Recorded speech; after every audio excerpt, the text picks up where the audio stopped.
7 Oktober 1981, ia meninggal dunia di Padang Arafah ketika sedang menunaikan ibadah haji. Allah. Berbeda dengan tradisi untuk memakamkan para jemaah haji yang meninggal dalam ziarah ke Tanah Suci, jenazah Bung Tomo dibawa kembali ke tanah air dan dimakamkan bukan di sebuah taman.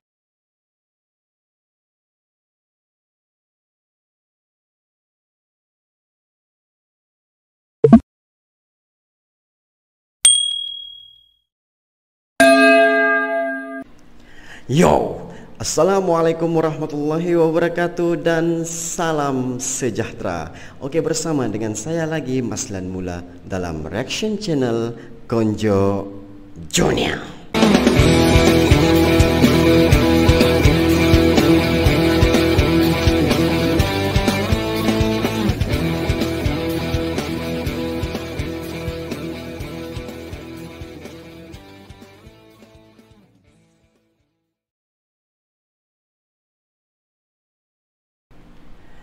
Hai Sapo. Oke, apa kabar semua Sapo? Mudah-mudahan sentiasa dalam lindungan Allah dan sentiasa sehat di samping keluarga yang tersayang lagi bahagia.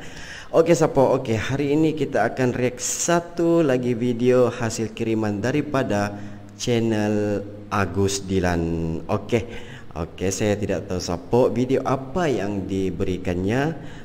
Tapi Sapo Agus Dilan ini merupakan salah seorang ataupun salah satu channel yang sangat-sangat memberi sokongan padu kepada channel ini untuk saya sentiasa aktif dalam membuat konten Sapo. Terima kasih Agus Dilan. Oke, tanpa buang masa Sapo, jom kita react video Agus Dilan. Oke Sapo, tanpa buang masa, jom kita terus saja kepada video. Oke.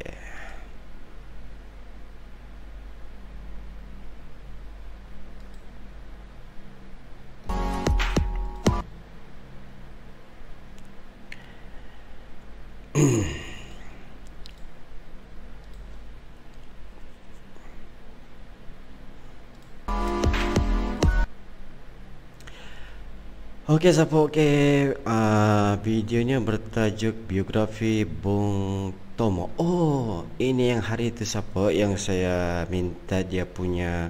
Bung Tomo ini kan yang suara merdeka tuh, oke.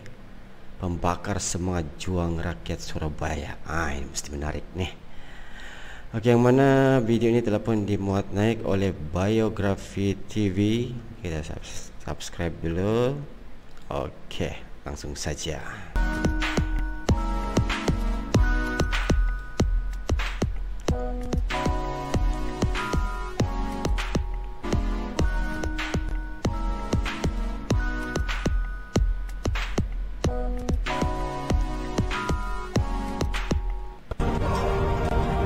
Bismillahirrahmanirrahim.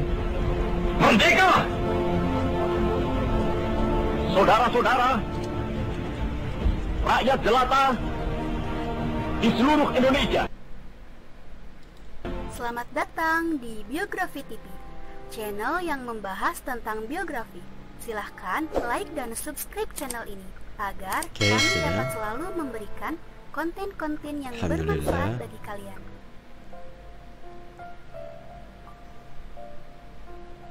Wah, ini dia.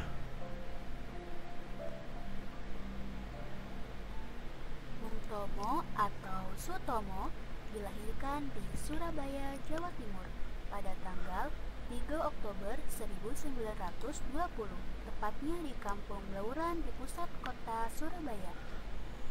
Meninggal tahun 81. Ayahnya bernama Kartawan Ciptowijoyo, seorang kepala keluarga dari kelas menengah. Pernah bekerja sebagai pegawai pemerintahan, sebagai staf pribadi di sebuah perusahaan swasta, sebagai asisten di kantor pajak pemerintah, dan pegawai kecil di perusahaan ekspor-impor Belanda. Ia mengaku mempunyai pertalian darah dengan beberapa pendamping dekat pangeran di Penogoro yang dikebumikan di Malang. Oke. Ibunya bernama Subastita, memiliki darah campuran Jawa Tengah, Sunda, dan Madura. Ayahnya adalah seorang serbabisa. Ia pernah bekerja sebagai polisi di kota Praja Oh, dan pernah pula menjadi anggota Sarekat Islam sebelum ia pindah ke Surabaya dan menjadi distributor lokal untuk perusahaan Wah. mesin jahit Singat. Sutomo dibesarkan di rumah yang sangat menghargai pendidikan. Ia berbicara dengan terus terang dan penuh semangat. Ia suka bekerja keras untuk memperbaiki keadaan. Mengenai riwayat pendidikan Bung Tomo, ia pernah bersekolah di Mulo, Mir Wicibrid Leger Onderwijs yang setara SMP. Namun, pada usia 12 tahun, ia terpaksa meninggalkan pendidikannya di Mulo. Dalam biografi Bung Tomo, diketahui bahwa Sutomo melakukan berbagai pekerjaan kecil-kecilan untuk mengatasi dampak depresi yang melanda dunia saat itu. ya, pasal penjajahan. Belakangan ia menyelesaikan pendidikan sekolah HBS, Hoger Burger School, lewat korespondensi, namun tidak pernah resmi lulus. Sutomo kemudian bergabung dengan KBI, Kepanduan Bangsa Indonesia. Belakangan Sutomo menegaskan bahwa filsafat kepanduan ditambah dengan kesadaran nasionalis yang diperolehnya dari kelompok ini dan dari kakeknya merupakan pengganti yang baik untuk pendidikan formalnya. Pada usia 17 tahun, ia menjadi terkenal ketika berhasil menjadi orang kedua di Hindia Belanda yang mencapai peringkat pandu Garuda. Sebelum pendudukan Jepang pada 1942, peringkat ini hanya dicapai oleh 3 orang Indonesia.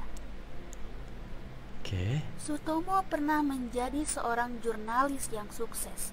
Kemudian ia bergabung dengan sejumlah kelompok politik dan sosial.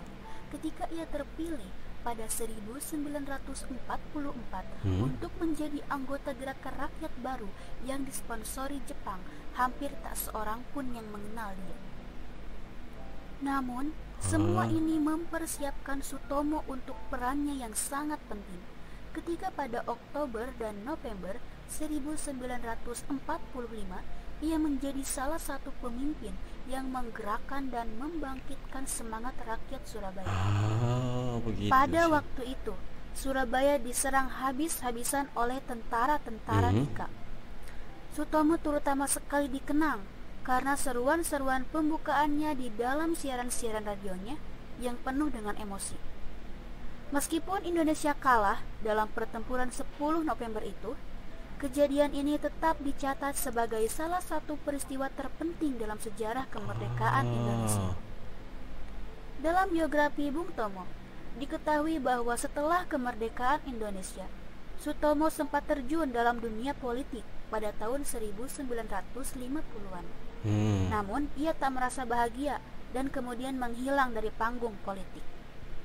Pada masa pemerintahan Soekarno dan awal pemerintahan Soeharto yang mula-mula didukungnya, Sutomo kembali muncul sebagai tokoh nasional. Padahal, berbagai jabatan kenegaraan penting pernah disandang Bung Tomo. Ia pernah menjabat Menteri Negara Urusan Bekas Pejuang Bersenjata atau Veteran, sekaligus Menteri Sosial AD Interim pada 1955 sampai 1956 di era Kabinet Perdana Menteri Burhanuddin Harahap. Bung Tomo juga tercatat sebagai anggota DPR pada 1956 sampai 1959 yang mewakili Partai Rakyat Indonesia.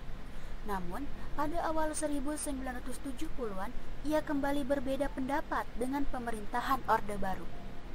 Ia berbicara dengan keras terhadap program-program Soeharto sehingga pada 11 April 1978 ia ditahan oleh pemerintah Indonesia yang tampaknya khawatir akan kritik-kritiknya yang keras.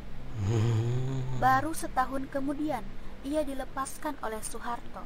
Meskipun semangatnya tidak hancur di dalam penjara, Sutomo tampaknya tidak lagi berminat untuk bersikap vokal. Ia masih tetap berminat terhadap masalah-masalah politik.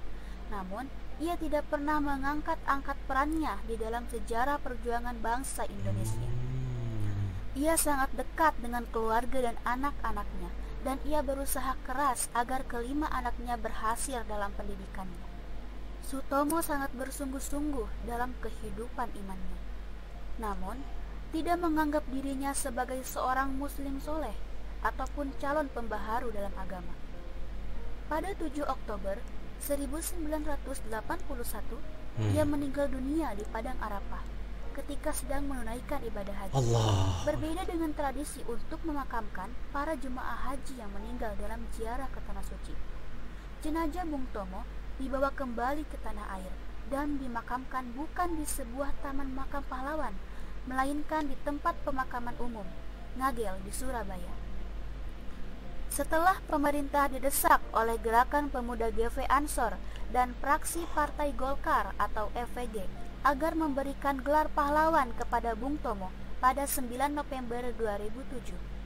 Akhirnya gelar pahlawan nasional diberikan ke Bung Tomo bertepatan pada peringatan Hari Pahlawan tanggal 10 November 2008. Keputusan ini disampaikan oleh Menteri Komunikasi dan Informatika Kabinet Indonesia Bersatu, Muhammad Nuh pada tanggal 2 November 2008 di Jakarta.